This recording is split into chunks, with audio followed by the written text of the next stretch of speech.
My daughter drew a picture of our house, and there's a window in it we don't have. I need to type this out because I don't know who else to tell. My wife thinks I'm losing it.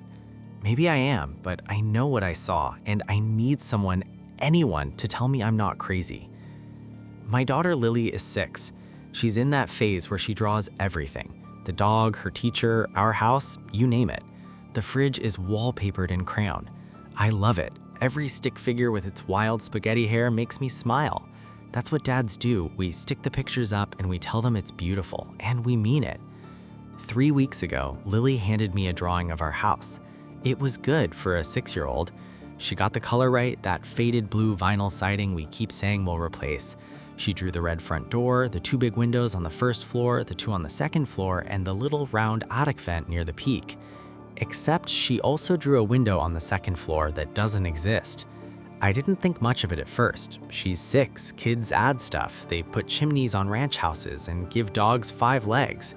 I stuck it on the fridge with a ladybug magnet and forgot about it. Then she drew the house again 2 days later.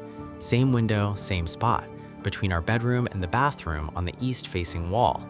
In real life, that wall is just drywall on our side and siding on the outside. No window, never has been one. I checked the original listing photos from when we bought the place in 2019. No window. I asked her about it. "Lily, what's this window here?" She didn't look up from her coloring. "That's the window where the man watches." I want to tell you my blood ran cold or whatever people say in these stories. It didn't. I felt annoyed. I figured one of her friends at school had been telling ghost stories again, or she'd seen something on that damn iPad when we weren't looking. Kids say creepy shit all the time. I have a buddy whose 4-year-old told him you were nicer in your last life. Kids are just like that.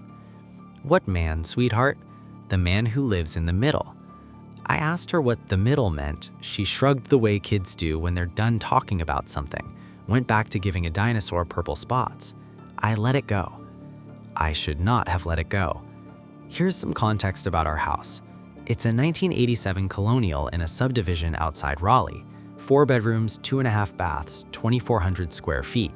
When we moved in, the previous owners had already gutted and redone the kitchen and both bathrooms. Everything else was original, including presumably the layout. The wall Lily keeps drawing the window on sits between our master bedroom and the hall bathroom. On our side, there's a dresser pushed up against it. On the bathroom side, there's the linen closet. I've never given it a second thought in 5 years of living here. After the second drawing, I went upstairs and stood in the hallway. I looked at that wall. It's maybe 12 feet long, running from the bathroom door to where it meets the exterior wall. The linen closet takes up about 3 feet of it. Our dresser is pushed up against the bedroom side and covers maybe 4 feet. That leaves about 5 feet of wall that nothing is pushed against on either side. I knocked on it. I don't know why. I think I expected to feel stupid and move on. It sounded different. Our interior walls are standard drywall over studs. You knock on them and you get that hollow thud that everyone knows. This section, the section with nothing on either side of it, didn't thud. It was deeper, flatter, like there was more air behind it than there should be. I told myself it was probably just a difference in insulation. Maybe a duct ran through there. Maybe the stud spacing was wider in that section. Old houses are weird. Ours isn't even that old, but whatever. I rationalized it and moved on. Then I went outside. I don't know what made me do it. Some nagging part of my brain, maybe.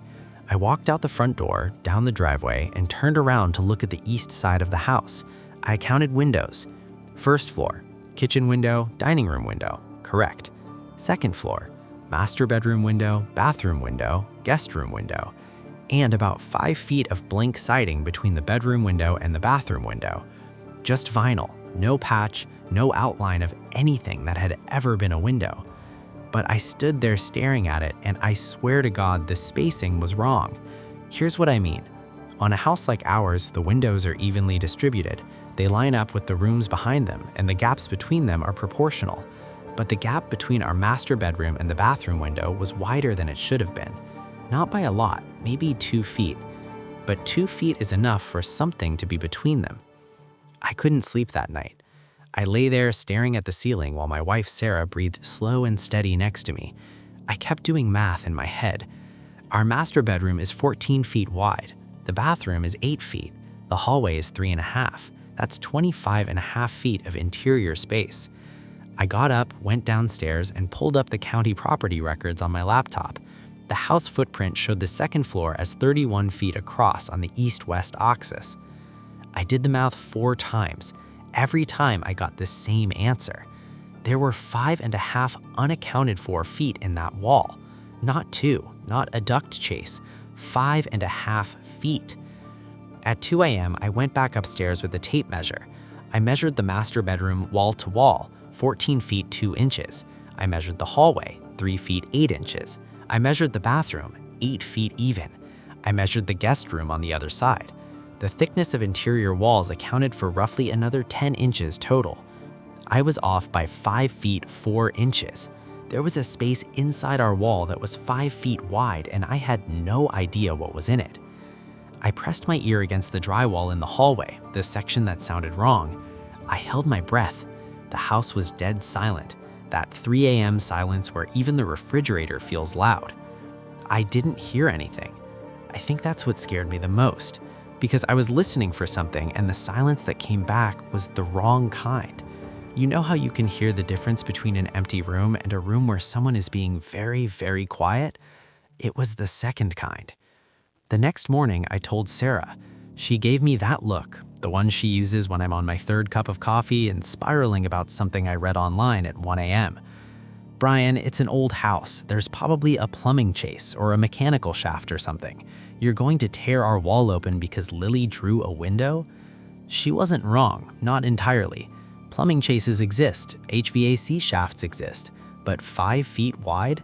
Every chase I've ever seen in a residential build is maybe 16 to 20 inches.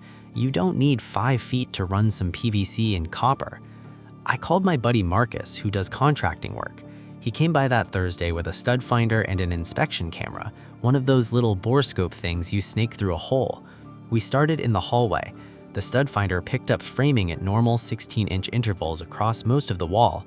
Then it hit a section where it went haywire. The readings were inconsistent, like there was framing, then open air, then something else, then more framing. Marcus drilled a small hole in the drywall about 4 feet up, 1/4 inch, nothing structural. He fed the camera in. He looked at the screen for maybe 5 seconds before he pulled back. "What?" I said. He looked at me with an expression I've never seen on his face before. Marcus is a big dude, built like a linebacker, and he's been doing construction for 20 years. He's crawled through attics with rotten infestations and gone under crawl spaces that smelled like something died. Nothing phases him. He handed me the camera without saying a word. The screen showed a narrow space, maybe 5 feet wide, just like I calculated. It ran floor to ceiling, rough framing on either side, the camera's LED illuminated raw plywood flooring. No insulation, no pipes, no ductwork, nothing mechanical at all. It was just a room, a tall, narrow room sealed inside our wall. No door, no window, no access point that we could see from this angle. But that's not why Marcus looked like that. On the far side of the space, pushed up against what would be the exterior wall, there was a chair, a wooden chair, like a kitchen chair. It was facing the interior wall, facing toward our bedroom. Directly on the other side of that wall is the spot where our bed's headboard sits. On the plywood floor around the chair, arranged in a pattern I couldn't immediately make sense of, were dozens of small, dark objects. The camera resolution wasn't great, but I could make out shapes.